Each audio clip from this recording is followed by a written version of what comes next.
la ciudad y pues todos participamos con mucho entusiasmo en esto. Y también quiero agradecerles a todos ustedes porque ya está lloviendo mucho y pues lograron llegar a tiempo antes de que la tormenta nos sorprendiera.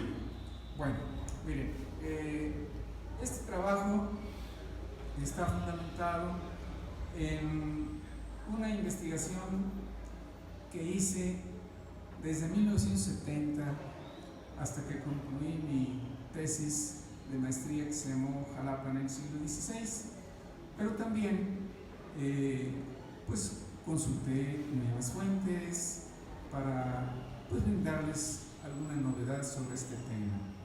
Yo quiero agradecer a mis maestros que nos dieron luz en la Escuela de Historia mientras fuimos estudiantes, al maestro José Luis Melgarejo Vivanco, quien nos impartió varias materias, sobre todo la historia de Veracruz, al maestro David Ramírez Laguañé, al doctor Miguel Dorantes Mesa, al maestro Jerónimo Reyes, al maestro Raúl Contreras Ferto y otros más que de alguna manera influyeron en nuestra formación.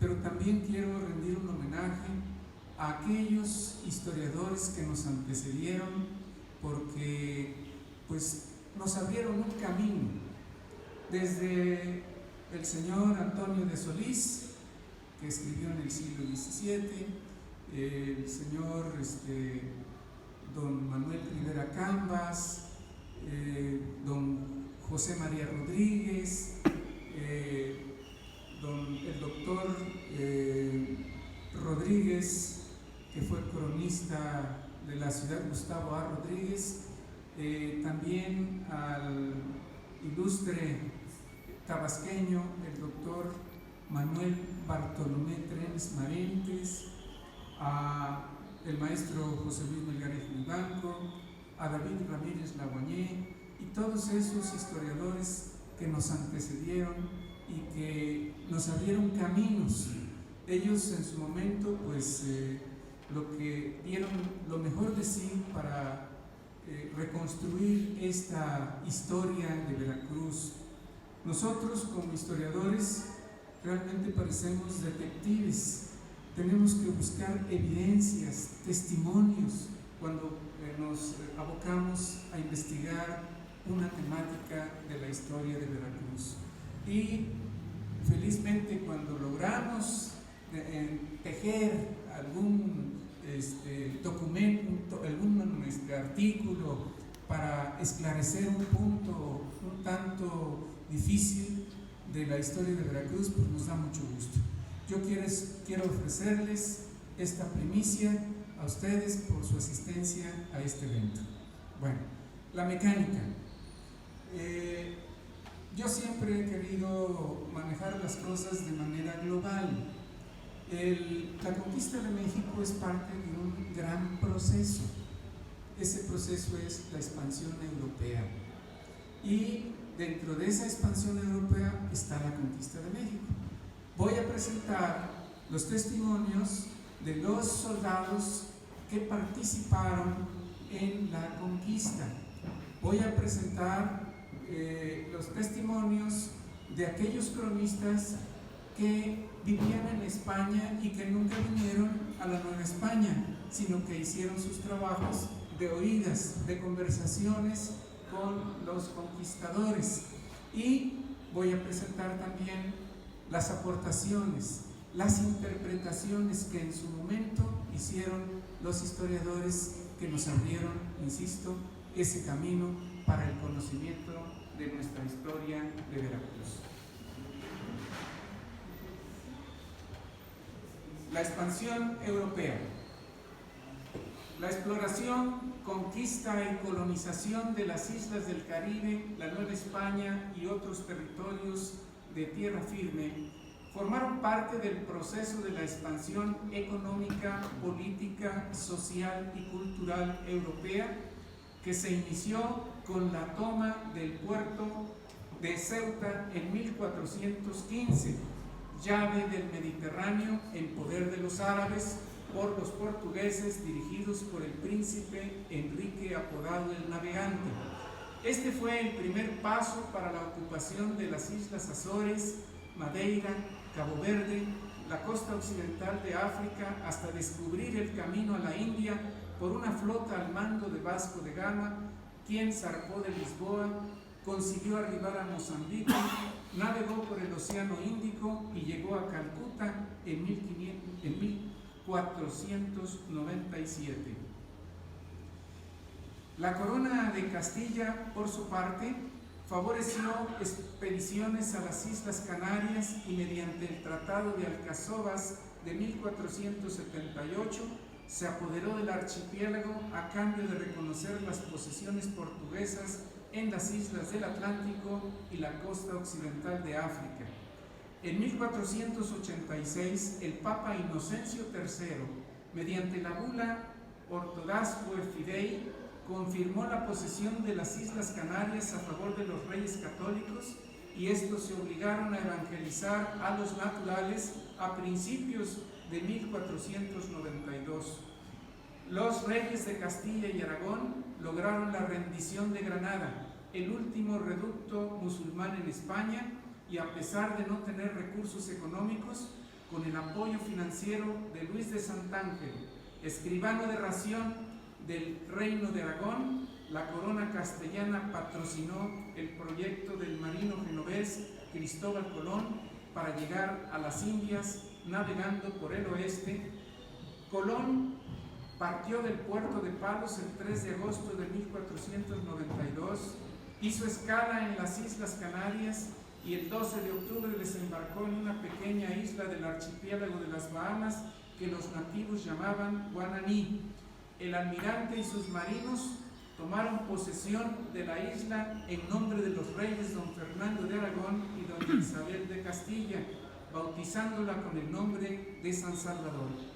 Posteriormente, Colón exploró el noreste de la isla de Cuba. Después descubrió la costa norte de la isla La Española, que los nativos llamaban Haití, donde levantó el fuerte de la Navidad y perdió la nave almiranta nombrada Santa María. A su regreso a España, convencido de que había llegado a la India, Colón pernoctó en las Islas Azores, se dirigió a El Tajo y de allí al puerto de Palos. La noticia de su descubrimiento se difundió rápidamente, por lo que el rey Juan II de Portugal reclamó sus derechos a las tierras que había descubierto Colón, porque quedaban comprendidas en el Tratado de Alcazovas. La disputa estuvo a punto de provocar una guerra entre las dos coronas.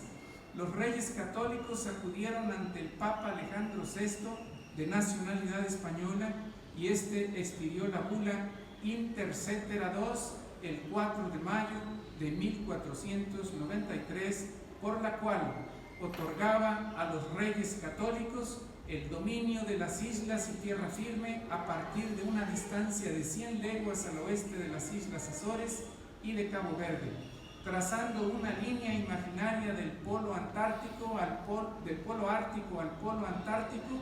Las tierras e islas que quedaran al oeste serían colonizadas por España, y para Portugal las ubicadas al este de la línea alejandrina. Todas las tierras descubiertas o por descubrir, comprendidas en los lineamientos antes citados en la bula, pertenecían a la corona de Castilla y, por lo tanto, la propiedad privada de ellas habría de derivar de una merced real. Bueno, aquí atrás tenemos esta bula, la Inter Cetera, expedida por el Papa Alejandro VI, va a ser clave para lo que viene. Es decir, esta es la línea, la primera que se traza en 1493. Por aquí están las Islas Azores, las de Cabo Verde, y de aquí para acá sería de España. No se sabía nada de esto, Simplemente Colón llegó a unas islas y se regresó tan rápido como pudo porque había que tomar posesión de estas islas porque creyó haber llegado a Zipango, Japón, etc. Pero los portugueses que tenían ya camino andado, ¿verdad?, iban por aquí cuando Colón descubre América. Entonces el rey Juan II de Portugal exige que se corra la línea 270 leguas más y entonces Brasil va a formar parte de las posesiones portuguesas. Este acto que realiza el Papa Alejandro VI fue dividir al mundo entre España y Portugal. Y los demás, Inglaterra, Francia, Holanda, que eran potencias marítimas, se van a inconformar.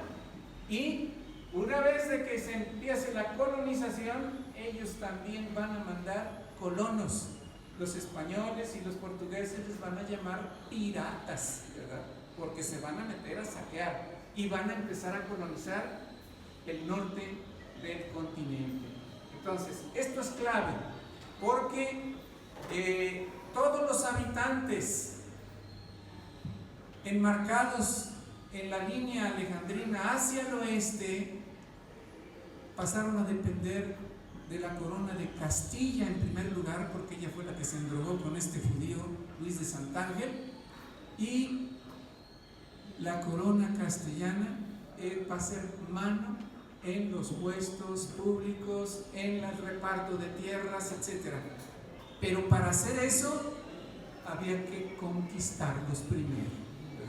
Entonces, ya a partir de aquí las cosas van a funcionar, pero de manera privada, porque la corona de Castilla no puso un solo real para financiar las expediciones de conquista en tierra firme. Va a ser la iniciativa privada. Bueno, los reyes católicos, por su parte, se comprometieron a difundir la fe católica y las buenas costumbres entre los naturales del Nuevo Mundo, quienes ignoraban que habían pasado a depender de la soberanía de España con la aprobación del Papa. El rey Juan II de Portugal se inconformó con este reparto e insistió en correr la línea alejandrina 270 leguas más al oeste para sumar 370. Los reyes don Fernando y doña Isabel accedieron a correr la línea propuesta y el 7 de junio de 1494 los emisarios de ambas coronas firmaron el Tratado de Tordesillas, que ampliaba la demarcación solicitada por los portugueses.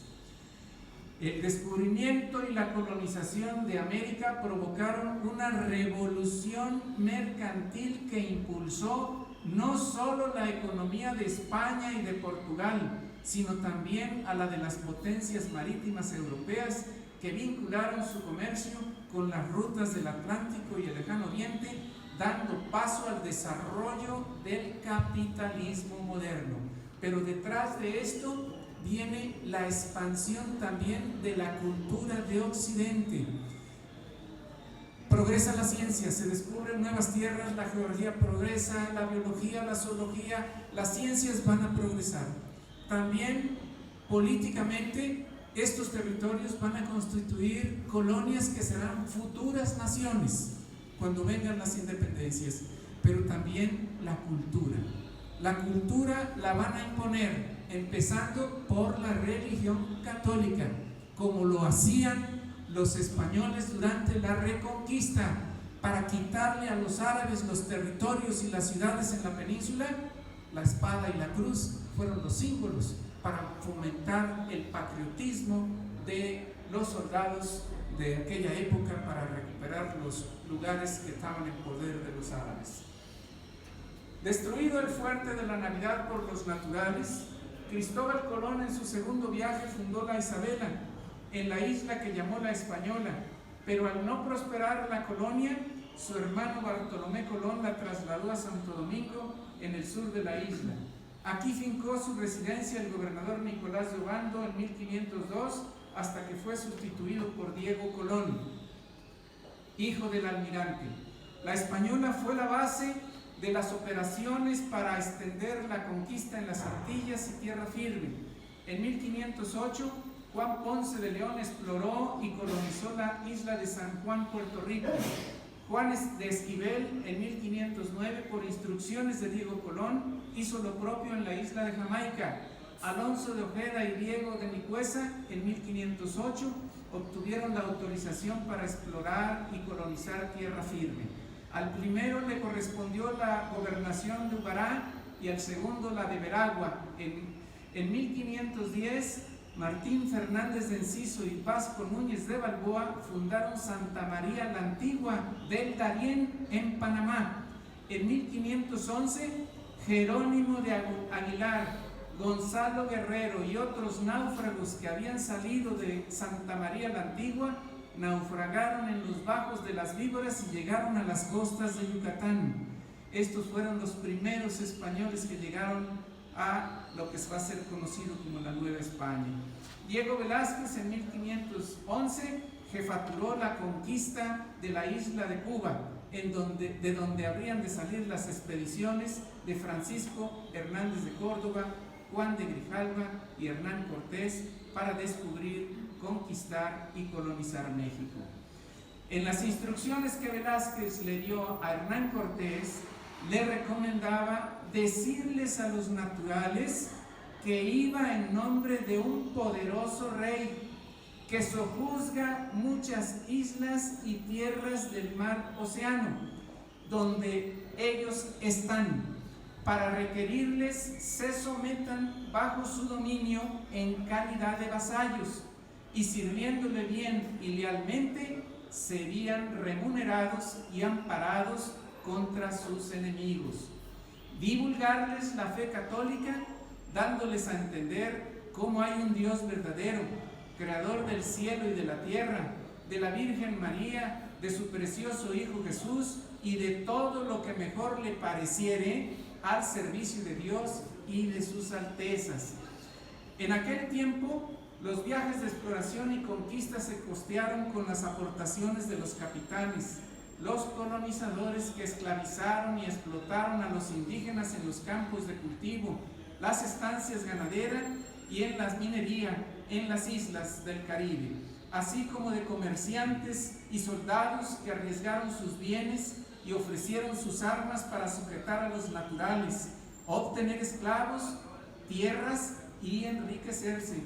Es decir, la conquista de México y de otros lugares de la América Española fueron obra de la iniciativa privada. De ahí que cuando los conquistadores ocupaban un territorio, saqueaban las ciudades en busca de oro, plata, perlas y piedras preciosas. Se repartían los pueblos, las tierras y los tributarios indios a fin de compensar la inversión que habían aportado, las penurias, el hambre y los peligros afrontados en las batallas para enriquecerse y ganar un estatus social que no tenían en España. El arribo de los conquistadores a Chalchicoyeca. Bernal Díaz del Castillo, autor de la historia verdadera de la conquista de la Nueva España, vino como soldado en las expediciones de los capitanes Francisco Hernández de Córdoba, Juan de Grijalva y Hernán Cortés. Al describir el viaje del extremeño, dice que llegaron a San Juan de Ulúa el 21 de abril de 1519, jueves santo de la cena. El viernes 22 desembarcaron en la playa de Chalchicoyecan, improvisaron unas chozas y enramadas, bajaron los bastimentos, los caballos, la pólvora, artillería y demás vituallas. El domingo se presentaron Pinot, Tentli y Cuitlalpito, mensajeros de Moctezuma, que desde Cotazla llegaron con provisiones y un rico presente en objetos de oro y plata para los españoles, entre ellos una rueda de oro y otra rueda de plata, como si fuera una rueda de carreta. ¿Cómo no les iban a impresionar estos regalos a los españoles? Y produjeron un efecto contrario al que Moctezuma pensaba. Avivaron la codicia de los conquistadores para colonizar las ricas tierras descubiertas. Cortés envió al capitán Francisco de Montejo y al piloto Antón de Alaminos a buscar un puerto más seguro para los navíos. seleccionaron a la bahía de Quiahuiztlan y don Hernando se dispuso a fundar una colonia, contrariando las instrucciones de Diego Velázquez, gobernador de Cuba. Para ello logró que sus partidarios lo nombrasen justicia mayor y capitán general, con derecho al quinto de las riquezas que se obtuvieran, como si fuera el rey de España. Más tarde, en los arenales fronteros a Ulúa, fundó la Villarrica de la Veracruz en un documento, en un papel que fue redactado por el escribano Diego de Godoy, pues la fundación material tendría efecto en un sitio junto a la bahía de Quiahuiztlan. Con este acto jurídico, Cortés dio un golpe político a los amigos del gobernador Velázquez, que no dejaban de insistir e intrigar para regresar a Cuba. La designación de alcaldes, regidores, un alguacil mayor, un maestre de campo, un tesorero, un contador y un alférez dio pie a la integración del primer ayuntamiento de Nueva España, corporación que le permitió a Cortés desligarse de la autoridad de Velázquez e informar directamente al emperador don Carlos V de sus acciones al servicio de su majestad. La alianza de Cortés con los totonacas. Acordada la marcha hacia Quiahuiztlan, la armada se dirigió al sitio escogido por Montejo y Alaminos, en tanto Cortés lo hacía por tierra, invitado por los nativos de Zempoala. En su trayecto pasaron por Huitzilapan, hoy la Antigua, y en las cercanías de Zempoala salieron a su encuentro 12 principales totonacas para conducirlos a la ciudad, donde fueron recibidos por Chicomaca, que apodaron el Cacique Gordo, y una multitud de hombres, mujeres y niños, quienes, asombrados al ver a los extranjeros con sus caballos, armas de fuego y sus vestiduras metálicas, no cabían de admiración. Los españoles fueron bien recibidos, les ofrecieron comida y albergue en los aposentos de la nobleza. En la recepción, el Cacique Gordo, junto con otros indios principales, se quejaron ante Cortés de la tiranía que Moctezuma ejercía sobre sus pueblos, las vejaciones que padecían de los jefes militares, los emisarios y recaudadores de impuestos, de los excesivos tributos en especie y en personas que debían pagar, como fue el caso de Jalapa. El extremeño los consoló y prometió desagraviarlos. Después se dirigieron a Quiahuiztlan, donde Chicomaca y otros 30 caciques totonacas de la sierra pactaron una alianza con Hernán Cortés, aceptando la sumisión a la autoridad del soberano español, y enseguida los europeos comenzaron la construcción de la Villarrica de la Veracruz, distante media legua de Quiahuiztlan. Trazaron una plaza, una iglesia, una fortaleza y solares para los vecinos, principiando la colonización de la Nueva España. Al regresar a Zempoala, Chicomaca le ofreció a Cortés 8 doncellas para sellar los lazos de amistad, pero él se negó a recibirlas si antes no se bautizaban de acuerdo con el ritual católico, exigiendo que abandonasen sus idolatrías, cuestión a la que se opusieron los sacerdotes indígenas, pero mediante el uso de la fuerza se destruyeron los ídolos y se implantó el culto a la cruz. Un navío que había llegado a la Villarrica procedente de Cuba trajo noticias de que Diego Velázquez había sido nombrado adelantado con facultades para descubrir, rescatar y poblar las nuevas tierras, lo cual motivó a los españoles para viajar a la ciudad de Tenochtitlan, donde residía el gran Moctezuma. En Zempoala, Cortés concentró su ejército, conformado por más de 400 soldados, 15 caballos, 7 piezas de artillería, 200 tamemes para cargar la artillería y el bagaje, 40 indios principales y poco más de 1000 guerreros totonacas, que nos darían un total de alrededor de 1300 hombres. El viaje de los conquistadores Zempoala-Jalapa.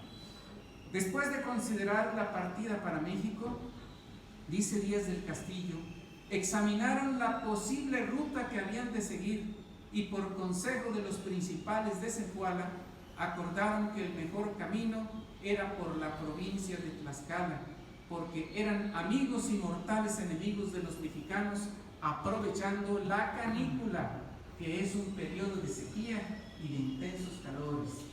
En efecto, para los zempoaltecas no era desconocido el derrotero hacia Tenochtitlan.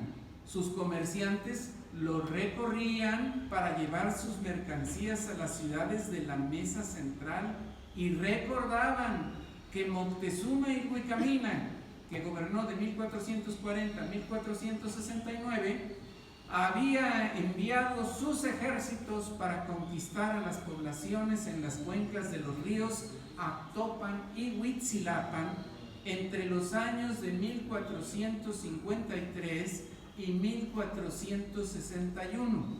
En ese lapso, los mexicas y sus aliados sometieron a Chichiquilán, Izhuacán, Quimistlán, Zactlán, Jicochimalco, Coatepec, Jalapa, Macuilxochitlan, Chiltoyac, Jilotepec, Coacuacintla, Chapultepec, Tlacolulan, Naulinco, Acatlán, Mihuatlán, Chiconquiaco, Colipa, Cihuacuatlan, Tepetlán, Tlactilan, Patetla, Almolonga, Maztlatlan, Atezca, Jalconulco, Oceluapan, Zempoala, Quiahuistlan y a todos los pueblos de la costa oriente de Chalchihueyecan hasta llegar a Cuauhtosco o Iguatusco, Cotazla y a Huilizapan o Yorizaba, obligándolos a pagar excesivos tributos en especie en hombres, mujeres y niños. Entre 1471 y 1474, los pueblos de la costa central de Veracruz se rebelaron contra la opresión mexica y correspondió al Tlatoani Atzayaca, que gobernó de 1469 a 1481, combatirlos y sujetarlos de nuevo. Y así fueron cayendo Ostotipac, Nogales, Maztlatlan, Coscomatepec, Tecalco, Cotazla, Uzcautlan, Ahuilizapan, Orizaba, Tlaolan y Mixtlan. En el caso de los ubicados en las cuencas de los ríos Huitzilapan y Actopan, los cronistas mencionan, sobre todo Tesosomo y Fray Diego Durán, dicen que tomaron Izhuacán, Chichiquila, Quimistlán, Macuilxochitlan, Tlactilan, Teocelo, Zoncuantla, Cozautlán, Coatepec, Oceluapan y otros más sucumbieron ante el poderío militar de la Triple Alianza. Los vencedores establecieron guarniciones militares en Huatusco, Coscomatepec, Atzacan, Jicochimalco, Acatlán, Tizapatzingo, Nautla y en Cotazla. El señor de México impuso un gobernador de la provincia para vigilar a los rebeldes, duplicándoles el tributo y mantener la seguridad en sus dominios. El Totonacapan tenía fama de ser una tierra fértil y rica en mantenimientos, donde se daba en abundancia el maíz, el frijol y una gran variedad de chiles, calabaza, legumbres, de todo género de frutos, como zapotes, piñas, camotes, aguacates, jícamas y guayabas, pescados, camarones, tortugas, venados, jaguares, guajolotes, loros, águilas, guacamayas de bellos plumajes, miel, sal, concha y otros productos.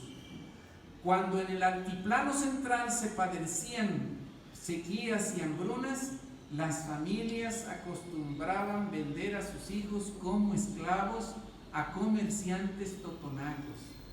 Además, en el Totonacapan se producían objetos de cerámicas, textiles como bragueros llamados mastlat y hermosas mantas o tilmas que se adosaban a uno de los hombros de los varones, sandalias de cuero para ambos sexos, faldas llamadas huaytl, quesquemes o huipiles de algodón labrados de colores para las mujeres, Usaban chalchihues y una gran variedad de piedras preciosas, brazaletes, diademas, besotes, orejeras, narigueras, collares y otras joyas de oro y plata muy apreciadas por los naturales. De ahí que uno de los propósitos de la conquista mexicana fue desplazar a sus competidores tlaxcaltecas, que mantenían un fructífero comercio a base de bienes de consumo con Zempoala y los demás pueblos del centro de Veracruz, para favorecer a los comerciantes mexicas en los mercados locales, y otro, adquirir los bienes que requería la nobleza, el aparato político, administrativo y militar mexica, forzándolos a pagar fuertes tributos a la Triple Alianza, hasta que vino Cortés a conquistarlos.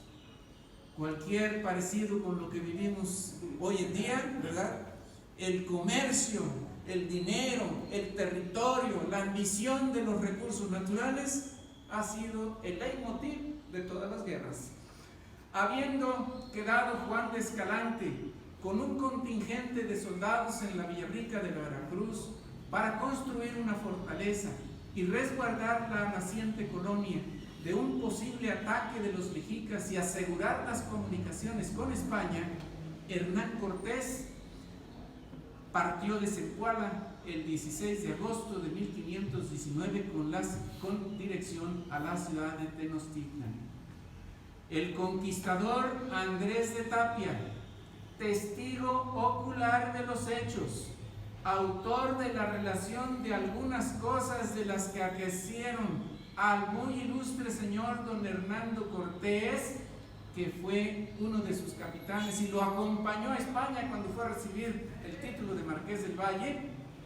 El señor Andrés de Tapia dice que cuando Cortés partió de Zempoala para México, no había ningún indio de los vasallos de Moctezuma para mostrarles el camino, y los naturales de la tierra, casi a tiento, es decir, con precaución, lo iban mostrando.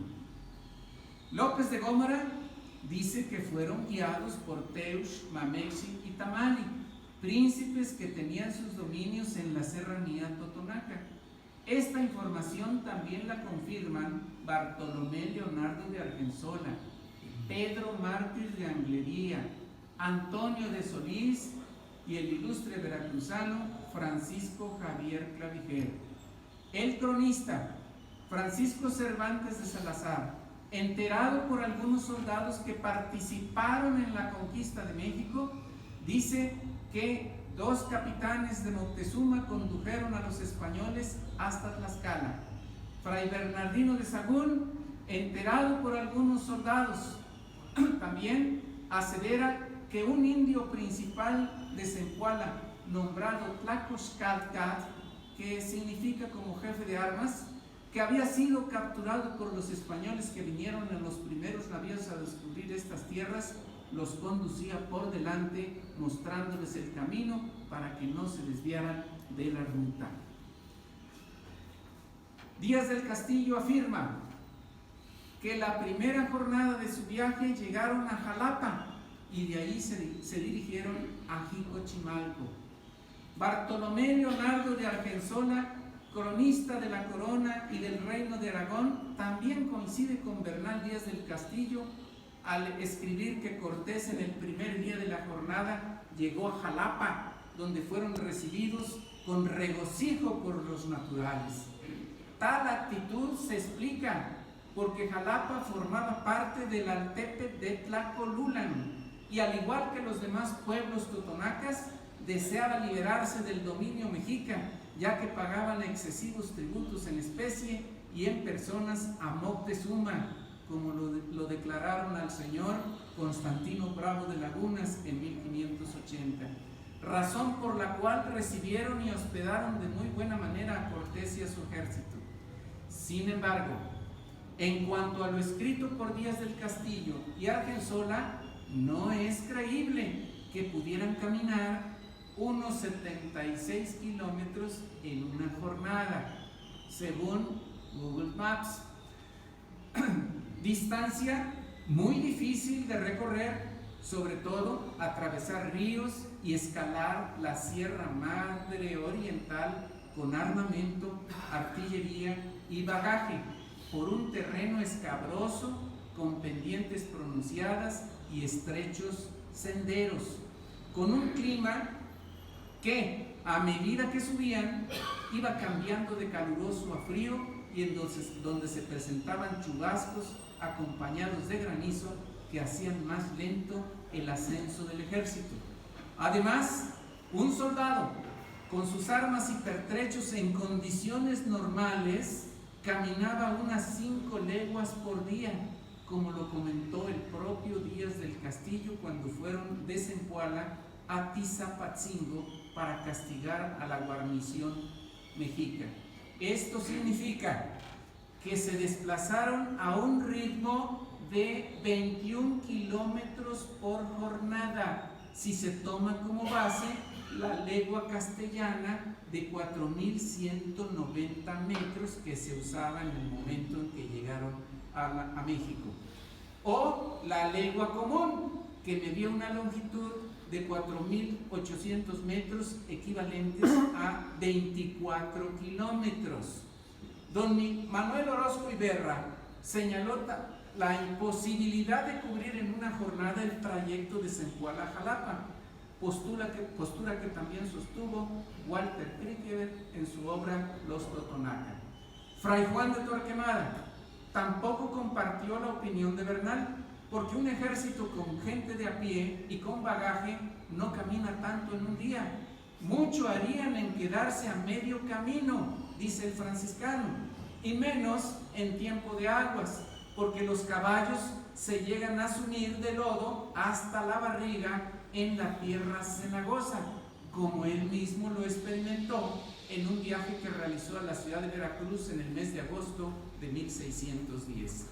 Hernán Cortés, en su segunda carta de relación al emperador Carlos V, fechada el 30 de octubre de 1520, precisó de una mejor manera su ruta, cuando dijo: anduvo por tierra y señorío de Zempoala 3 jornadas, donde fue muy bien recibido y hospedado, y en el 4º día entró a una provincia llamada Cienchimalem, Jicochimalco. López de Gómara, capellán de Cortés, quien lo trató en su casa en Valladolid, le proporcionó una valiosa información, el extremeño, sobre su expedición, y en su historia de la conquista de México nos dice que durante las primeras 3 jornadas el ejército caminó por tierras de sus aliados, donde lo recibieron y hospedaron muy bien, especialmente en Jalapa, y el 4º día llegó a Jicochimalco. Francisco Cervantes de Salazar coincide con López de Gómara al decir que Cortés y su hueste caminaron 3 jornadas por tierras de sus amigos. Fue muy bien recibido, sobre todo en Jalapa, pero agregó un dato más al escribir que en Jalapa se juntaron Cortés y Pedro de Alvarado, que traían dividido al ejército para no molestar a los pueblos donde llegaban. 1.300 hombres, había que alimentarlos, por lo menos 2 veces al día, mañana y noche, ¿verdad? Entonces no era fácil alimentar a esta hueste. Lo escrito por Cervantes de Salazar ha motivado a los historiadores a reflexionar acerca del punto donde pudieron separarse Cortés y Alvarado para reunirse de nuevo en Jalapa. Las interpretaciones de los historiadores. Don Antonio Solís y Rivadeneira, en su Historia de la Conquista de México, publicada en 1684, se limitó a decir que Cortés y su mesnada fueron bien recibidos en los primeros tránsitos de Jalapa, Jicochimalco y Tejutla, pueblos de la Confederación Totonaca. Francisco Javier Clavijero, quien escribió su Historia Antigua de México durante su exilio en Bolonia, Italia, publicada entre 1780 y 1781, fue muy conciso al comentar que Cortés dirigió su marcha por Texotla. Después de cruzar por unos montes desiertos y de clima frío, llegó a Xocotla, el Zocotlán citado por Bernal.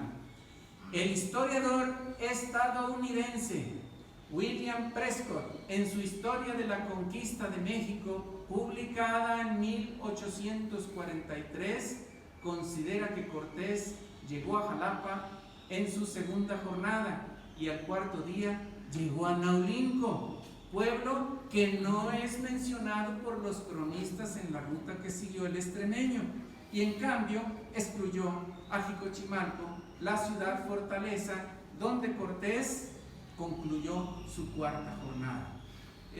Haciendo un paréntesis, vean la fecha de la publicación de esta obra, 1843.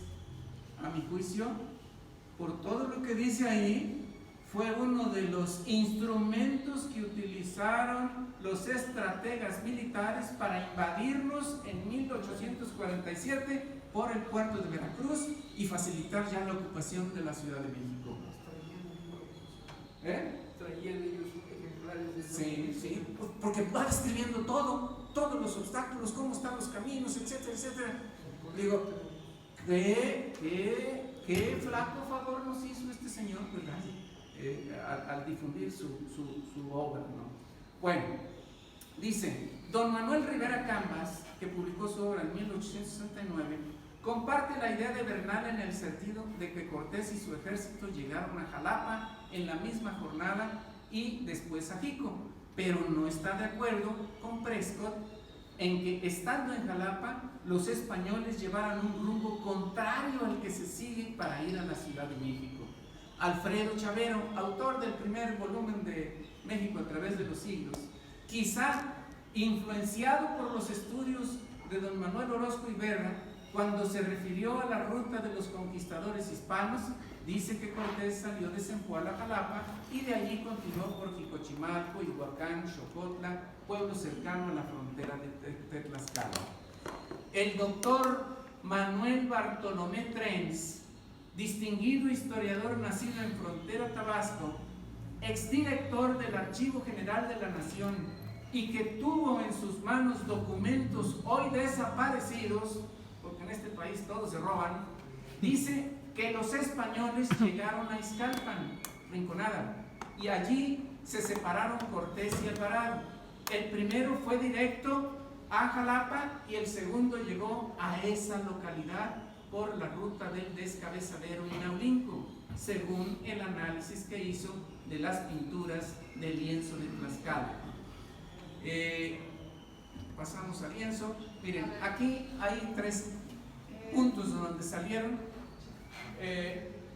los cronistas peninsulares. A ver, Cervantes, ya lo mencionamos, a Sonio Solís también ya lo mencionamos, Prescott también, pasamos al siguiente, Hicklen también ya lo mencionamos. Este es el momento, fíjense, aquí se necesita ojo, y los historiadores que nos antecedieron pues se advirtieron bien esto, ¿no? Puntos: Chachicoyecan, el actual Veracruz, Huitzilapan, la antigua, y Villarrica. De 3 lugares partieron refuerzos. Cortés estaba primero en Tepeaca y después se fue a Tlaxcala. ¿Por qué llegan de aquí? Bueno, parece ser que es Mariano, pues, Cuevas, creo, documentos inéditos del siglo XVI. Hay una lista de todos los barquitos españoles que llegaron, el de Garay, el de Salcedo, etc. Y enumera cuántos llegaron, como 1800 individuos que se van a unir a Cortés. Bueno, 1800 van a sumar propiamente toda la flota que va, el ejército que va, de españoles que va a tener Cortés, pero parten estos refuerzos en el 20, antes de iniciar el sitio de la Ciudad de México. Pero aquí, independientemente de que esto se refiere a 1520, para mí lo importante es que están señalando la ruta por la cañada de la Topan, que era una vieja ruta prehispánica, y más adelante vamos a aportar otras pruebas. Bueno,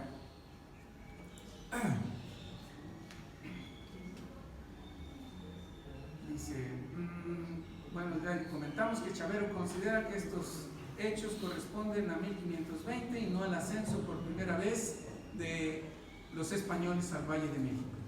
Sin embargo, la pintura nos muestra que sus refuerzos partieron de Chachicoyecan, Huitzilapan y la Villarrica y se dirigieron por el antiguo camino de la Cañada del Actopan hacia el altiplano. El maestro José Luis Melgarejo Vivanco, autor de la breve historia de Veracruz, en la que no incluyó bibliografía para evitar plagios, y él mismo me lo dijo, vivimos en una época en que todo mundo copia los trabajos de otro y por eso no le puso bibliografía, ¿verdad? Y eso que no había internet, ¿verdad? No había internet todavía, pero ya los plagios se daban. Incluyó, dice que es partidario de que don Hernando inició su marcha de Zempoala rumbo a México, siguiendo la ruta de Tlaxcala, sugerida por Chicomaca.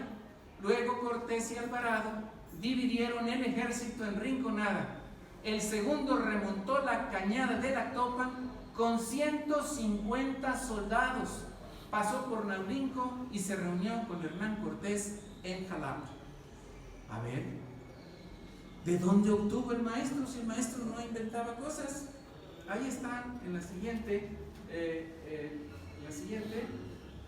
en los Francisco de Aguilar, en la siguiente.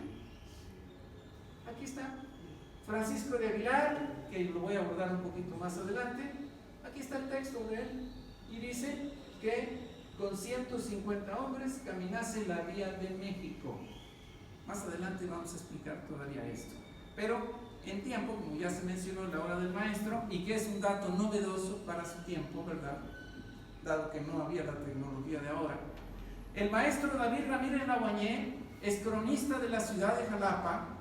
En su libro Sendero de Conquista, editado en 1992, considera que Cortés salió de Zempoala, pasó por Rinconada, continuó por Plan del Río y arribó a Jalapa, itinerario que ha sido aceptado por los historiadores.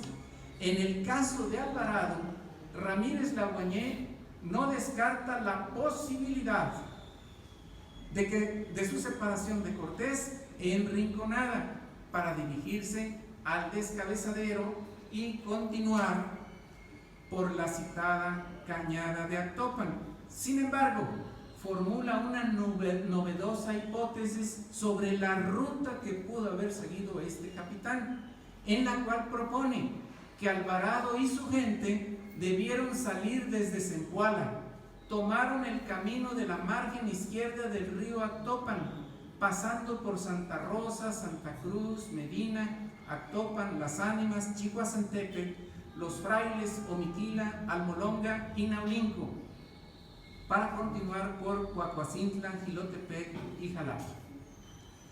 Se ignora en qué pueblos pudieron haber descansado o pernoctado las dos primeras jornadas, pero se presume que la tercera debió concluir en Jalapa.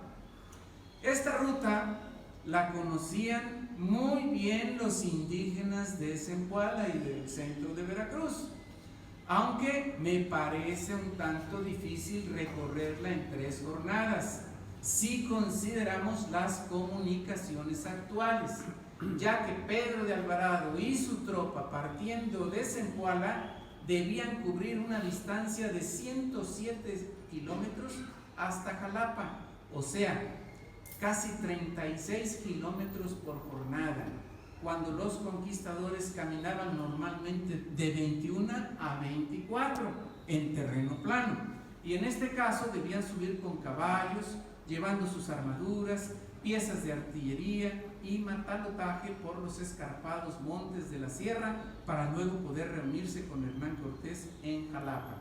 Es verdad, mi comentario, que la carretera actual pues tiene modificaciones para los vehículos automotores, pero está sobre un antiguo camino. Quizá los caminos cuando llegaron los españoles eran más rectos, pero también no podían transitar caballos, porque en las pendientes había que ponerles troncos, y como lo dijo motolinía. Esos troncos que a veces los ahuecaban, cabía el pie del indígena, pero el mío nada más cupo la mitad, dijo. Entonces, en la época de lluvias, pues se llevan esos troncos. Ya ven aquí los aguaceros, ya nos inundan y nos ahogamos en ciertas avenidas, ¿verdad? Entonces, con todas la modernización de esos caminos, más o menos, porque no tenemos que explorar el camino, ver vestigios, ver, no solamente el resto del camino, sino también zonas arqueológicas, ver si hubo algún parador, etcétera. Pero hay que explorarlo, y eso, pues en este país no hay suficiente dinero para hacer ese tipo de investigaciones. El autor de estas líneas, en su tesis de maestría Jalapa en el siglo XVI, fechada en 1977 y publicada en 1984 por el gobierno del estado de Veracruz y recientemente editada por la Asociación Civil Jalapa Antiguo, analizó los testimonios proporcionados por los cronistas del siglo XVI y las opiniones de nuestros historiadores contemporáneos que abordaron la ruta de Cortés. Participa de la hipótesis de que Cortés y Alvarado salieron juntos desde Zempoala y en Rinconada el ejército se dividió. Cortés se dirigió a Jalapa con un contingente por Plan del Río, Cerro Gordo, Lencero, más o menos por el actual camino nacional, cubriendo una distancia de aproximadamente 45 kilómetros en la ruta actual. En aquel tiempo debe haber sido menos. En tanto que Alvarado de Rinconada continuó por Ídolos a Catonaltepec, Actopan, Chicoacentepec, Almolonga y Chiltoyac para reunirse con Hernán Cortés en Jalapa, pero no pudo haber subido hasta Naurinco, sino que debió desviarse antes hacia Chiltoyac, pues en el mapa de la Alcaldía Mayor de Jalapa de 1580 se observa un camino que parte de Almolonga a Chiltoyac en dirección a Jalapa. Por otro lado, saliendo de Rinconada vía Topan hasta Naurinco, hay 72.5 kilómetros y de Naurinco a Jalapa 32.5, que suman 105 kilómetros, mismos que divididos en 2 jornadas darían 52.5 kilómetros por jornada, lo cual significa que Alvarado y sus tropas tampoco pudieron haber cubierto esa distancia en 2 jornadas, partiendo de Rinconada hasta Zempoala, considerando su tránsito por los estrechos caminos para circular a pie. Si bien eran más rectos, no dejaban de ser senderos, como los vemos en los códices prehispánicos, los mapas coloniales y algunas referencias de los cronistas del siglo XVI. Pedro de Alvarado fue el más intrépido de los capitanes de Cortés. Formó parte del ayuntamiento de la Villarrica como capitán de las entradas. Si había necesidad de víveres, estando en Chalchicoyecan, él realiza una entrada hacia los pueblos de Cotazla para recabar víveres. Por eso fue nombrado capitán de entradas. Así, por ejemplo, dice Bernal Díaz del Castillo que mientras construían la villa de la Veracruz, en el Real los expedicionarios soportaban una escasez de bastimentos y frente a la necesidad de provisiones, Cortés le ordenó a Pedro de Alvarado que con 200 soldados por los pueblos de la sierra, aliados del cacique Chicomácar, para traer los víveres que necesitaba la tropa en la Villarrica y luego lo alcanzara en Zempoala para emprender el viaje a México. Este es un dato muy valioso de Bernal Díaz del Castillo. Da tanta información que hay que saber leerlo, descubrir pedacito por pedacito, y aquí nos da una clave para lo que voy a continuar explicándoles. Pedro de Alvarado recorrió la cañada de la Topa antes de salir a México, y lo está diciendo Bernal. Y dice textualmente, a ver, Bernal Díaz del Castillo, ¿Me regreso? sí, regresando Bernal Díaz del Castillo, porque dice: acuérdome. A ver, más atrás, más atrás. A ver. A ver, el anterior, ahí está. Dice: acuérdome que Pedro de Alvarado había 3 días que le había enviado Cortés con otros 200 soldados por los pueblos de la sierra, porque tuviésemos que comer, porque en nuestra villa pasábamos mucha necesidad de bastimentos, y le mandó que se fuese a Zempoal para de ahí diéramos orden de nuestro viaje a México. Dice 3 días. Me acuerdo, en ese momento está Cortés, dice: acuérdome, estando yo con Cortés, que andaba. Pudo haber tardado 4 o 5 días, ¿verdad? Ya regresar con los bastimentos. Pero aquí dice 3 días, y esto es muy importante para lo que viene después. Entonces dice: esta fue la primera incursión de Pedro de Alvarado por la multicitada cañada. Visitó los pueblos de la región durante 3 días o quizá más, y sin la presión del tiempo, quizá pudo haber llegado a Naulinco, lo que podría justificar la tradición recuperada en Tlacolula por don Joaquín María Rodríguez, autor de los apuntes sobre el cantón de Jalapa, publicados en 1895.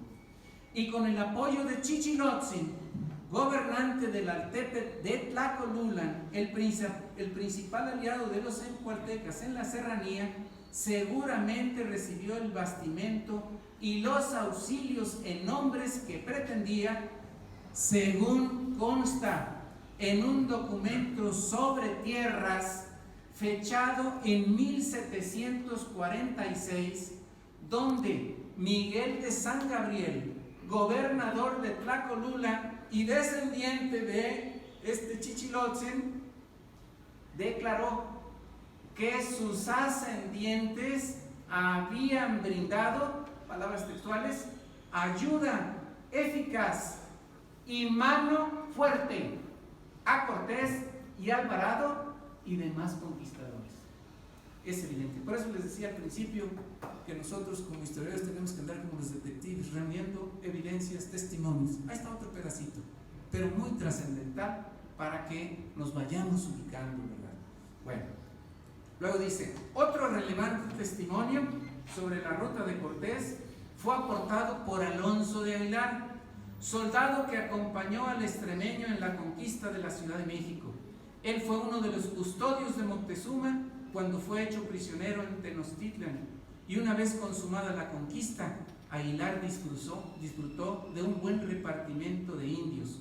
Fue propietario de la venta de Aguilar, el Bajo, hoy San Miguel del Soldado, en las inmediaciones de Jalapa, y de otros bienes, pero todo lo vendió a Dios, dice Bernal, e ingresó a la Orden de Santo Domingo con el nombre de Fray Francisco de Aguilar.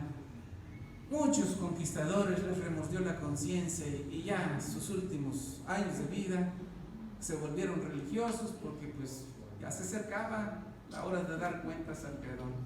Pues aquí permaneció como miembro de la Orden de Santo Domingo durante 42 años, y a ruego de sus hermanos religiosos escribió sus recuerdos sobre la conquista de Nueva España, cuyo manuscrito, de un gran valor histórico por ser testigo ocular, llevó el título de Relación breve de la conquista de la Nueva España, el cual fue rescatado por don Francisco del Paso y Troncoso en 1892, cuando se iba a celebrar el 400 aniversario del descubrimiento de América, durante su permanencia en España, y el original se encuentra en la Biblioteca de San Lorenzo de El Escorial. En esta obra, Aguilar nos dice que Cortés le ordenó a Pedro de Alvarado que con 150 soldados caminase la vía de México, y él, con otros tantos, entre comillas, se repartió para ella, se cierra la comilla, y se fueron a juntar en un despoblado, no dice Jalapa, ¿verdad? Caminaron por él, llegaron a unas poblaciones sujetas a Moctezuma, en donde salieron de paz y dieron bastimento a Cortés y a su ejército. Cuando Aguilar escribió su historia tenía más de 80 años. Para él y sus contemporáneos, la vía de México era el camino de Veracruz, Rinconada, Plan del Río, Lencero, Jalapa, La Joya, Las Vigas y Perote, que es nuestra jurisdicción en el área de Jalapa. Es decir, el camino de las ventas, que para 1534, año en que ingresó Alonso de Aguilar a la Orden de Santo Domingo, ya estaba definido como la principal vía de comunicación de México con Puebla, Veracruz y Europa. Luego entonces, de acuerdo con los testimonios presentados, cabe mencionar que Alvarado se separó del grueso del ejército en Rinconada y se reunió con Hernán Cortés en Jalapa al término de la tercera jornada, el 18 de agosto de 1519, para continuar juntos al día siguiente su viaje a Jicochimalco. Por último, sobre la estancia de Cortés, el cronista Bartolomé Leonardo de Argensola, en su libro Conquista de México, escribió estas palabras que dejó para la historia local. Palabras textuales. No se olvidó Hernando Cortés de pagar a los de Jalapa el buen hospedaje, porque paga y recompensa fue abominar de sus ídolos, de sus sacrificios y de sus errores, y el exhortarles a recibir la fe católica y las virtudes que en ella florecen. Tras esto les dijo cómo el rey de España era su señor y que le enviaba a introducir en aquel mundo la verdad del Evangelio y la justicia de él, y a deshacer tiranías. Y habiendo alzado otra cruz, prosiguió con el ejército su viaje. Termina la cita de Argensola. Entonces, este último párrafo, pues una de las cosas que también ustedes han de recordar, que hay la tradición de que en la catedral hay una cruz que fue que se hizo con la madera del mastelero del navío de Cortés, etc. Este señor fue el primero que dijo que aquí se dejó una cruz. Y de ahí, todas las especulaciones que se han tejido, pues siguen creciendo, ¿verdad? El hombre es muy dado a desarrollar muchas cosas, ¿verdad? Y más la imaginación. Bueno, entonces, me voy a detener tantito porque yo quiero rendirle homenaje a mi maestro David Ramírez Laboñé, que hizo un gran esfuerzo en su librito el Sendero de Conquista, porque yo nada más fotografié, más atrás, por favor, fotografié nada más la parte de inicio, pero él hizo una investigación desde que llegan hasta a la costa veracruzana hasta la Ciudad de México. Más atrás, más atrás. Más atrás, más atrás. Ahí, fíjense, aquí está la costa y Zempoala. Él no descarta la posibilidad de esta ruta de Cortés, ¿verdad? Hasta dice Tamarindo, Rinconada, Palo Gacho, hasta la ciudad de Jalapa. De aquí, dice, de Rinconada, Alvarado pudo haberse salido de aquí rumbo al Descabezadero y ya incorporarse a Naulinco y bajar hasta acá, Jalapa. Pero lo novedoso de él es que dice que Alvarado salió de aquí, Zempoala, y recorrió todos estos lugares: Naulinco, Huacuacintla, Quilotepec, Banderilla. ¿Es posible? No se descarta. Por eso yo lo menciono ahí. Pero Google Maps nos dice otra cosa, ¿verdad? son viejos caminos prehispánicos que eran más rectos, etcétera, porque pues, eran hechos para transitar a pie. Las rutas comerciales entre el altiplano y la costa de México. Bueno, este esfuerzo, y este es el principio, es una sábana, este mapa de la conquista, de la ruta de Cortés. Entonces, y lástima que, pues, al igual que el maestro Melgarejo, también lo han plagiado. Entonces, siguiente. ¿Hacia arriba? Siguiente. Siguiente, esta. Esta es la tesis que sostuve en 1977, porque fue cuando presenté mi tesis. Pero yo empecé a trabajar esto desde 1970. Me llevé 7 años para hacer esa tesis que se publicó por el señor Acosta Lagunes, y era yo un chamaco recién salido de la escuela. Y sostuve, apoyado en las evidencias que tenía en ese tiempo, de que, pues aquí está, bueno, ellos llegaron aquí, las playas de Chalchicoyega, Tenoyan es un viejo río que había, que hoy ya va, pues ya está entubado.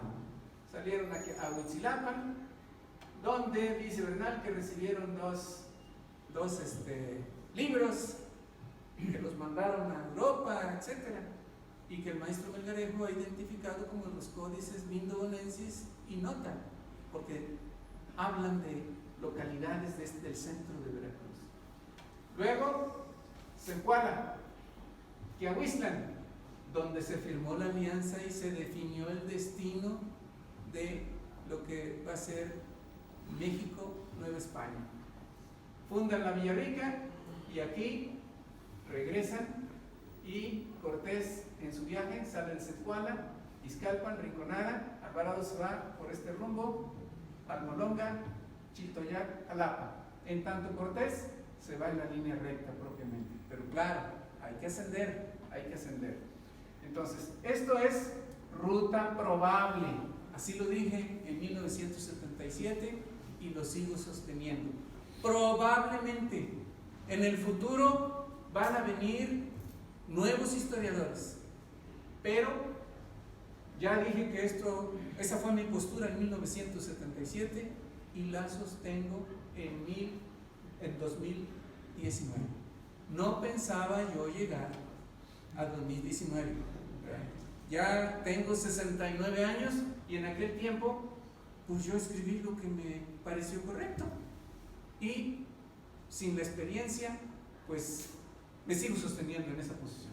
Sí, Gilberto, de eso tienes evidencias. Las he estado presentando.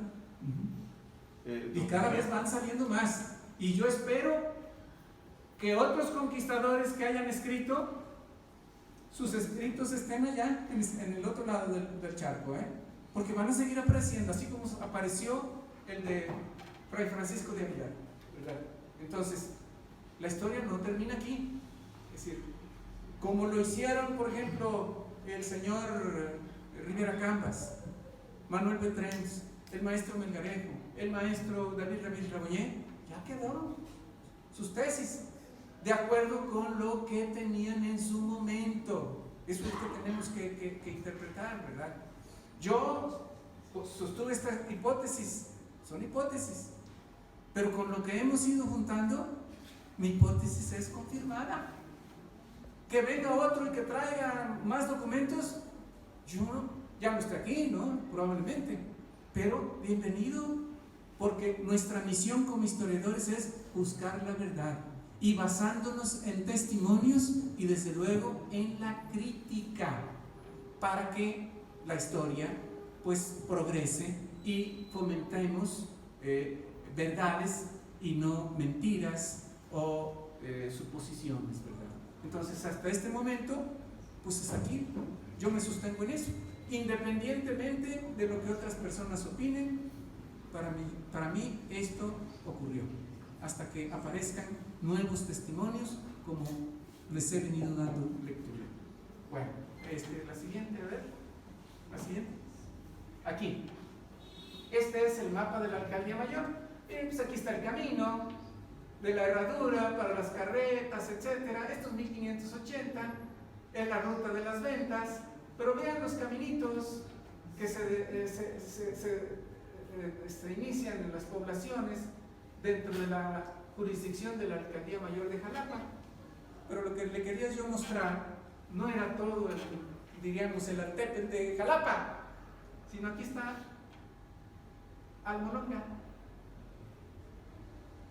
Sale un caminito, no llega a Maztlán, sino que antes se separa y se va a Chiltoyac, y de Chiltoyac atraviesa el Camino Real y va directo a Jalapa. Esto es lo importante para mí, que había un camino Almolonga, Chiltoyac, Jalapa, y eso me fundamentó que Pedro de Alvarado no pudo haber llegado hasta Nalmico, porque hubiera empleado, si aplicamos la legua de 4 kilómetros 190, que era la legua que usaban en ese momento de la conquista, porque la de 4 kilómetros 800 fue una reforma que hizo Felipe II en 1568 y le llamaron legua común, y a partir de entonces se usó la legua común. Entonces, esto pues es mi reflexión, ¿no? Ya si a algún otro historiador no le parece, yo ya lo dije, ¿verdad? Pero aquí está una evidencia, ¿verdad?, de que había el camino, que eso es lo que me importa, ¿verdad?, en este momento. Bueno, entonces, a ver qué sigue, a ver otra ilustración.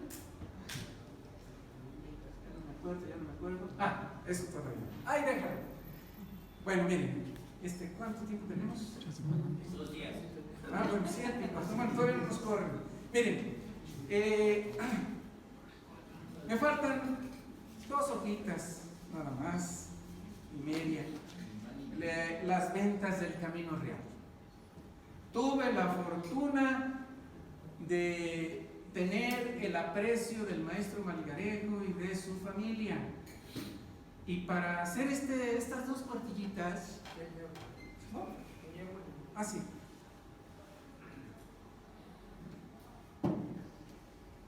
Me revisé todas las mercedes reales del siglo XVI que el maestro Melgarejo logró encontrar en el Archivo General de la Nación. Yo un día lo acompañé y me presentó a un señor Miguel Saldaña, que era el que le trabajaba al maestro y le enviaba toda la documentación. Y fui a ver a su hija Luisa, que aquí está presente, y le dije, oye, vine a buscar unos paquetes donde estaban las mercedes, y el maestro las tenía aquí, y me dice, Luisa, es que ya todo lo removimos, pero el maestro Aurelio está ordenando eso. Y ya hablé con el maestro Aurelio y me llevé unas cajas a la casa, porque además de la amistad, pues esa amistad surge de hace muchos años con la familia del maestro Melgarejo y con el maestro Aurelio. Pues los llevé a la casa y me puse a revisar hoja por hoja, y les voy a presentar una síntesis de lo que encontré en esas mercedes de tierras y de sitios de venta. Entonces, por eso al final está aquí. Es claro, aquí estamos señalando las principales ventas. Entonces, si me permiten, voy a terminar de leer esas 2 hojitas y media. Dice: los caminos prehispánicos por la cañada del río Octopan y el desempual arrinconada Jalapa sirvieron de base a los españoles para escalar la Sierra Madre Oriental y conquistar a la Ciudad de México. En la colonia, aquellos senderos fueron ampliados, se construyeron puentes y calzadas para dar paso a las recuas, carretas y literas, y en la época moderna, mejorados para la circulación de vehículos automotores.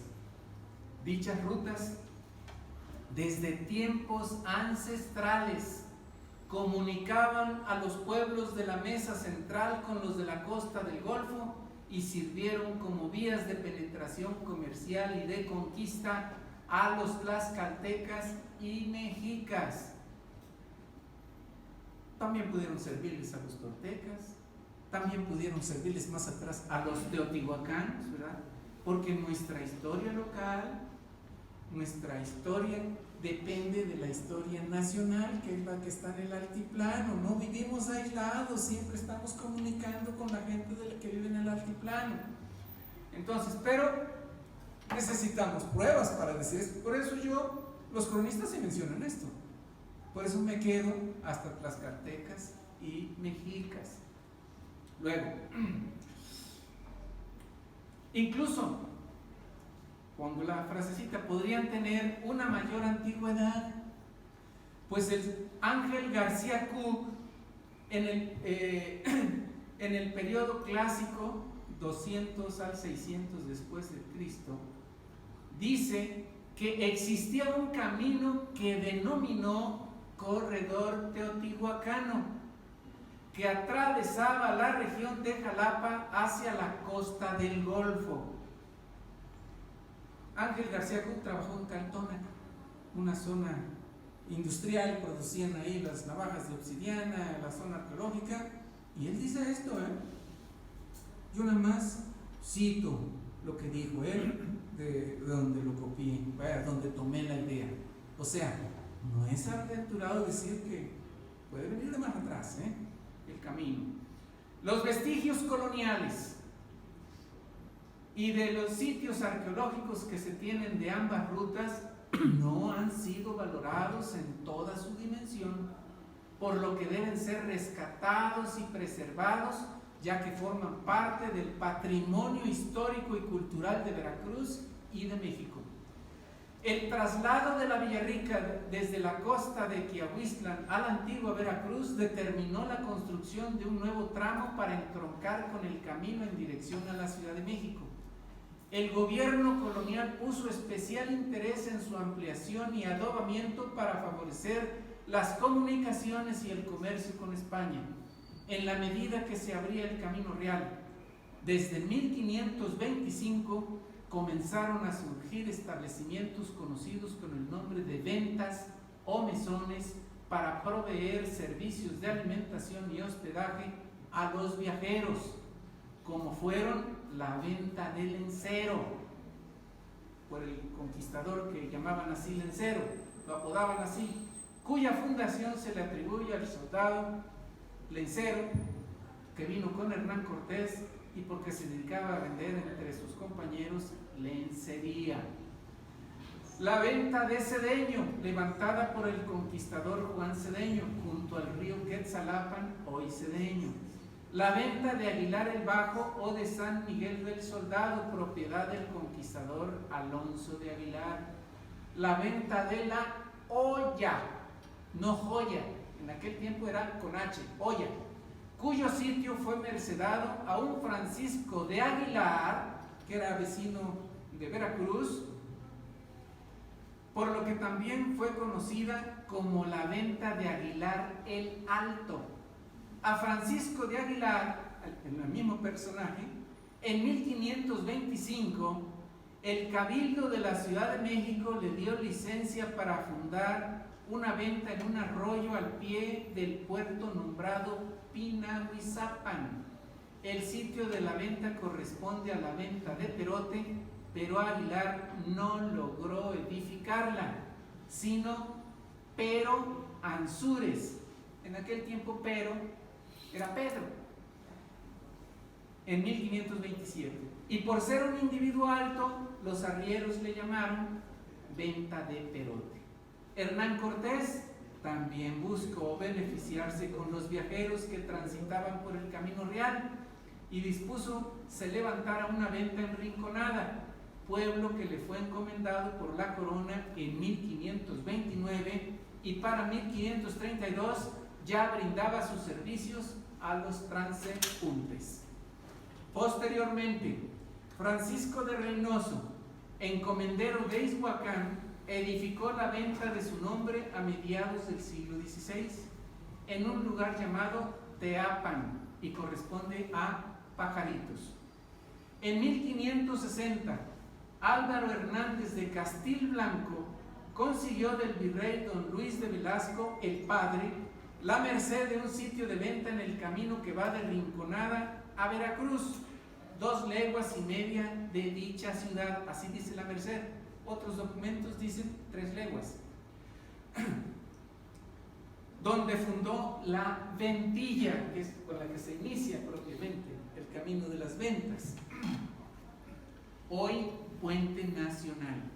En 1571, Arias Hernández, cura de Veracruz, en sus apuntes para la descripción de Veracruz, dijo que la jurisdicción de la ciudad llegaba hasta la Ventilla y partía términos con el pueblo de Jalapa.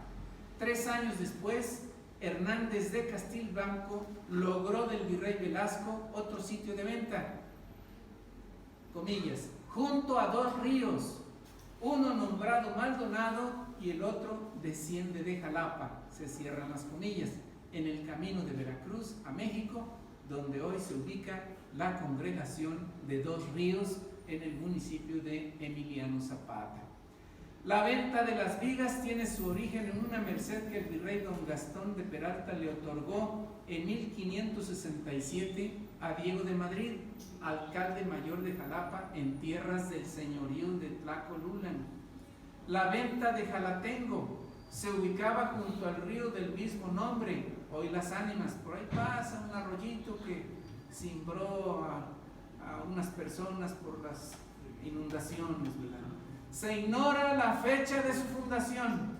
Sin embargo, el virrey don Martín Enríquez de Almanza concedió a Juan Gómez de Herrera en 1576 la venta de un sitio de venta y lo ubicó en medio de las ventas de Jalatengo y Reynoso.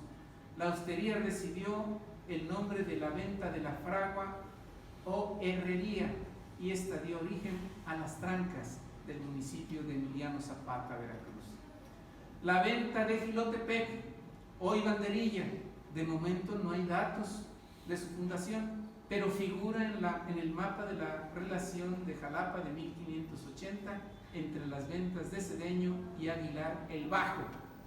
Las ventas de Plan del Río y de Cerro Gordo, que en el mapa de la Alcaldía Mayor figura como Cerro Corto, se fundaron en los primeros años de la colonización española, pero no se tiene información precisa de sus edificaciones. Ambas fueron registradas en el mapa de la relación de Jalapa en 1580. La venta de los naranjos desde 1582 se hallaba situada entre las ventas de Cedeño y Jalatengo, a 1 legua de Jalapa, yendo a la venta de Cedeño. El sitio le fue dado en merced a Juan de Sagún por el virrey don Lorenzo Suárez de Mendoza. Y para cerrar el siglo XVI, en 1597, Beatriz de Arriaga y su hijo Tomás Rodríguez eran los propietarios de un sitio de venta y 2 caballerías de tierra, cito textualmente, donde dicen la pila del juez, se cierran las comillas, actualmente Piletas, en el municipio de Rafael Lucio, Veracruz. Dichas ventas estaban bajo la jurisdicción del alcalde mayor de Jalapa, dieron origen a diversas poblaciones modernas cuya prosperidad sigue dependiendo del actual camino de Veracruz a México. Muchas gracias.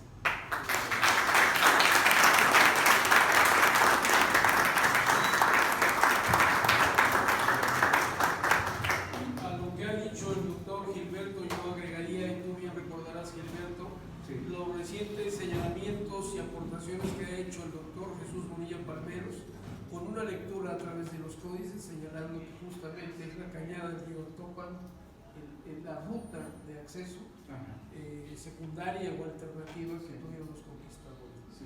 Una ruta, la de la cañada de Actopan, pasó a ser camino estatal, en tanto que la que llevó Cortés, camino nacional, ¿verdad?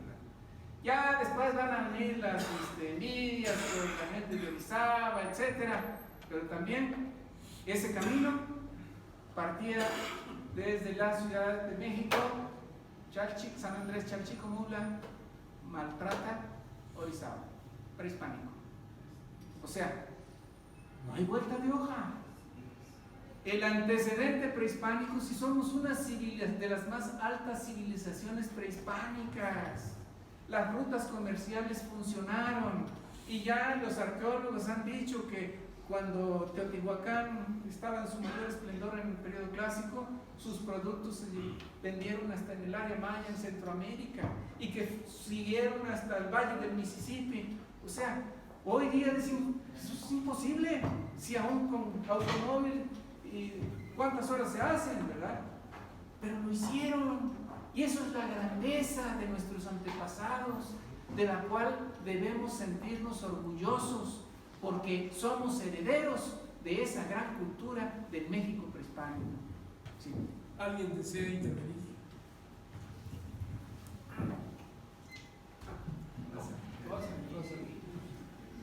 ¿Alguien desea alguna intervención, un comentario? Bueno, nomás felicitarlo nuevamente a don Gilberto Bermúdez, siempre nos trae a enriquecer nuestra mente a través de la historia. Y Gracias. eso es una gran riqueza. Muchas gracias. Pues le agradezco mucho la invitación. Soy Isaías Martínez Carranza de la comunidad de Coyolillo, municipio de Actopan, pero siempre que escucho al doctor Gilberto, me gustaría que más adelante se investigara más sobre la ruta de la cañada de Actopan, porque pues ahí en el 1592 se construye el ingenio de Almolonga. Conozco perfectamente esa ruta cuando lo estabas nombrando, de Zempoala, Ídolos, lo que es Santa Rosa y muchos pueblitos cuando llegan a Actopan. Pero la parte izquierda de lo que es el río de Actopan, no sé si viniendo de allá para acá, Sí, de Zempoala. ajá, pasa del otro lado del río, del descabezadero. Y ahí el camino hacia la montaña está Otates. Luego está Trapiche del Rosario, que fue fundado por españoles. Está un cerrito y por ahí había una vereda, decía mi mamá y mi abuelo, que esa ruta la caminaban ellos, porque no había carreteras para llegar a Coyolillo. De ahí a Omiquila, llegaban a Almolonga, y en Almolonga estaba para subir a Tepetantes, La Salda y a Naulico. Pero la relación con Chiltoyac de Coyolillo, me hablaban mucho de que tenían muchas amistades allí en ese lugar, en Chiltoyac. Había el camino de Almolonga que salía a Paso del Toro, luego más adelante a, ¿cómo se llama ahí? La parte de San Juan, Paso de San Juan, y luego Chiltoyac. Eso llega acá por donde está la venta del dólar, o un terreno que llaman el dólar, para subir al castillo. Esas veredas eran caminos que fueron reales, y después los primeros camiones pasaron por ahí. Son caminos que todavía existen, y me gustaría que más adelante se hiciera una búsqueda de los vestigios que hay, como en San Antonio Tepetlán, que fue una república, también ahí en San Lorenzo, que también fue parte de lo que es un ingenio, y que bueno, hablaban también de Mazatlán, que le decían ahí. Había un ingenio muy cerca de Coyolillo, pero pues hasta ahorita yo no conozco otro lugar más que Almolonga, y otros ingenios que estaban muy cerca, como el de San Antonio Paso del Toro. San Juan fue una hacienda muy pegadito a lo que es el lugar de la Concepción, que es La Concha, que también fueron ingenios construidos con mano de obra de los esclavos. Ojalá y algún día nos pudiera dar más de aquella. Muchas gracias. Bien, aquí tienen un ejemplo. La tradición oral es una de las fuentes que utilizamos los historiadores. El dato que acaba de proporcionar Isaías, que le contaron sus padres, etc., lo vamos a escribir, porque está dando información de antiguos caminos que se dejaron de usar probablemente porque pues las pendientes, ¿verdad? Pero existían. era la manera de comunicarse de aquel tiempo, porque pues no había carretas, la rueda aquí no se inventó porque no había animales de tracción, pero esos datos es lo que tiene que hacer el investigador, porque además del camino hay que ver qué templos, qué puentes, qué vestigios del camino quedaron, si hubo adobamientos con piedra, etcétera, para evitar deslaves, etcétera. Todos esos datos nos van a indicar la existencia de las vías de comunicación. En el camino nacional es diferente. Tenemos fortines, etcétera, restos de ventas, de templos, y hay más materia de donde escarbar, ¿no? Entonces, en la ruta de la Cañada hay que hacer trabajo de campo. Y ese trabajo, pues lo están haciendo algunos antropólogos, porque yo he estado leyendo sus trabajos, pero necesitamos mandar a los jóvenes que les guste caminar, etcétera, y que escriban lo que ven, ¿verdad? Sus experiencias, que hablen con la gente para recabar mayor información. Muchas gracias, Isaías. ¿Alguien más? Sí, Bueno, en primera agradecerle la invitación, maestro, afortunado. Pero también aquí hacer la señal y la señalización de que usted toca dos disciplinas, ¿verdad? Es la conjunción entre la historia y la geografía. Yo lo considero así. No lo había yo asentado hasta que ahorita empecé a analizar esta recomendación que está diciendo usted. En efecto, la historia tiene dos ojos: la geografía y la cronología, porque todo ocurre en un lugar y un tiempo. Y entonces, vamos de la mano: geografía, historia y cronología. Tienes razón, ¿verdad? En la medida en que nosotros hagamos investigación de campo, que vivamos la experiencia de caminar, etcétera, no hacerlo en tren o en automóviles, hay que caminar para ver lo que pudieron haber sentido los hombres que iniciaron la conquista de este país. Bueno, ¿alguien más? ¿Sí? Yo tengo una duda. Sí. Hace rato habló usted, doctor, de las rutas probables. Sí. Bueno, y esa duda la tengo desde una conferencia que hubo también sobre la misma ruta, de que Hernán Cortés salió de Veracruz, por decirlo así, hasta México, pero tenía diferentes caminos, por decir algo, pero tuvo que haber pasado siempre por una ciudad o un pueblito X, ¿sí? Desafortunadamente no hay algo escrito o algo plasmado acerca de Huatusco, porque en la parte, no sé qué es, de Huatusco, hay un lugar que se llama Chupilapa, que era una zona arqueológica, ¿sí? Y si tomamos en cuenta de que Hernán Cortés tomó la ruta de Rinconada, ¿sí? No necesariamente tuvo que haber pasado por Plan del Río, ¿sí?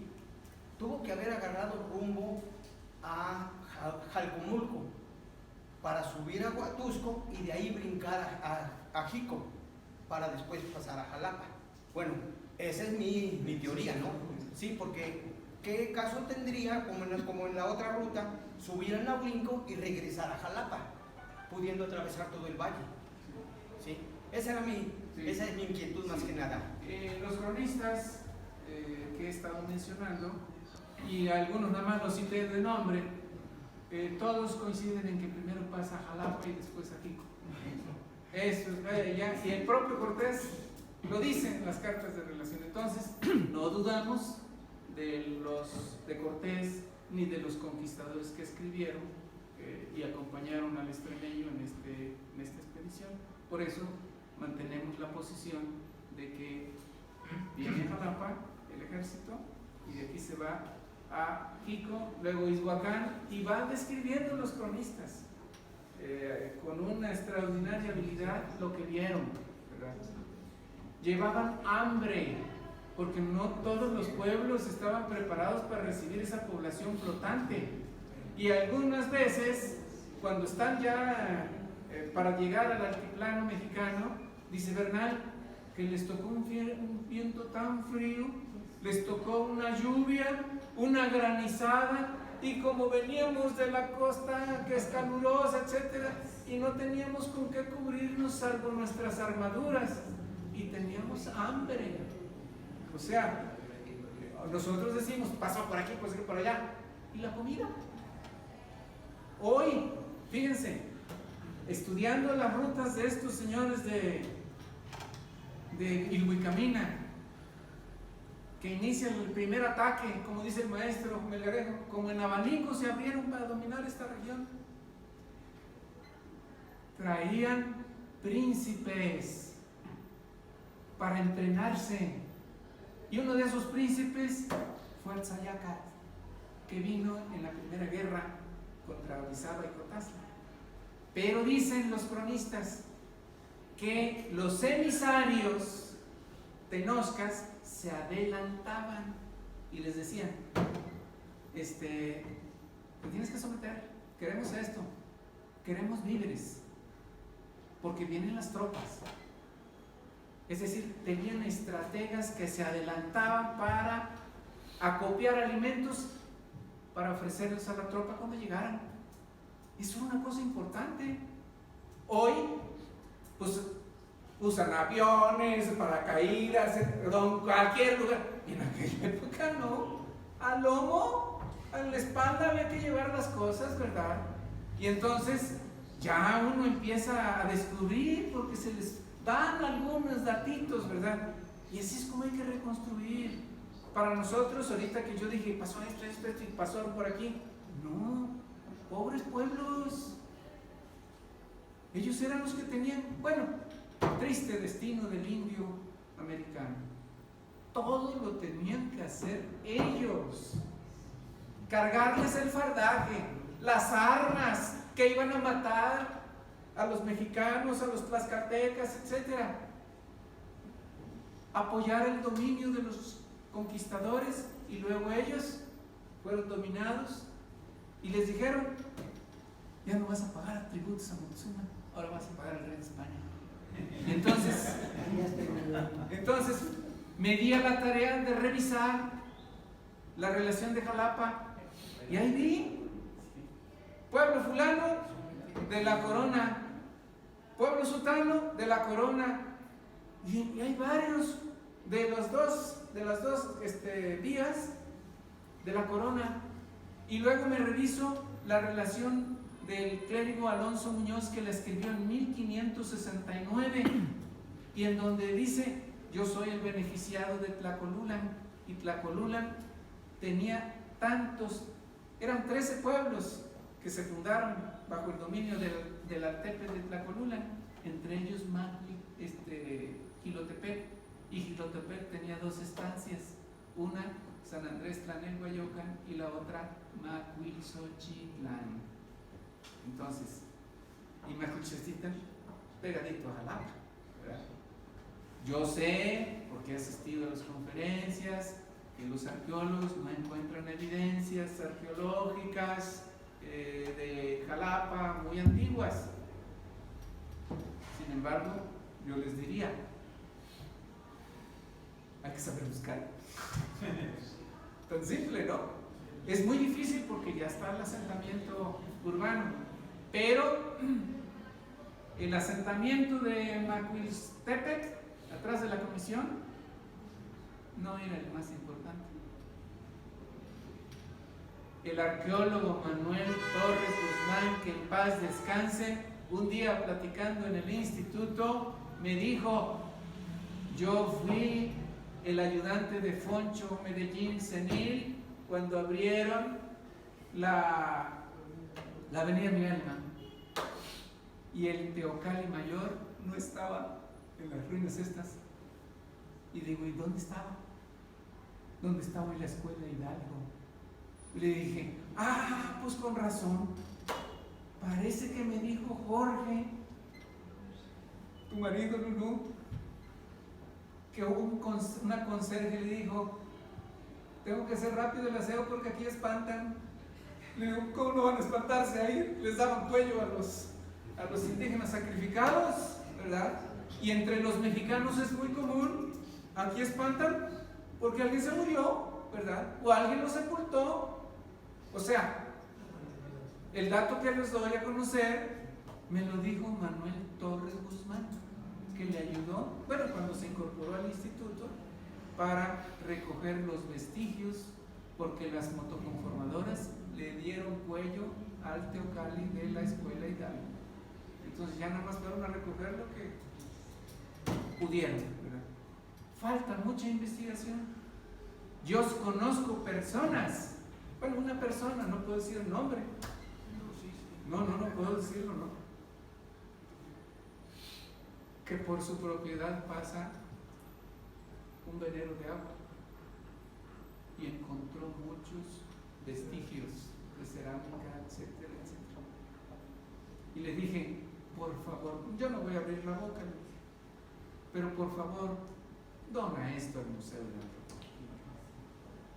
Cuando tú decidas, pero dónalo, porque va a abrir una página de la historia prehispánica de Jamaica.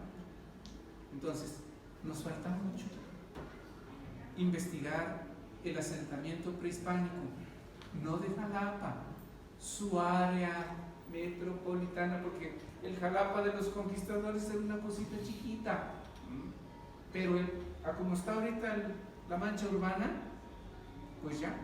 Pero una de las cosas importantes que me contó el maestro Alfonso Medellín, que fue mi director de tesis, me dijo que él exploró Tlacolula y encontró vestigios, pirámides, etcétera, de posclásico. Y me dijo que la clave para estudiar a los pueblos dependientes de Tlacolula era explorar ahí en Tlacolula. Y yo creo que van a pasar no 1, tal vez 2 o 300 años más, ¿verdad?, para que haya dinero y se explore, y entonces se vea la relación que mantenía Tlacolula con sus pueblos sujetos en el momento en que llegan los españoles. México es un país de enorme riqueza cultural, y qué bueno que sigan ocultas, porque si no van los saqueadores y se llevan, y hay que comprarlas en Francia, en Nueva York, etcétera, ¿verdad? Como lo estamos viendo, ¿verdad? Bueno, si no hay alguien más, pues un aplauso para el doctor.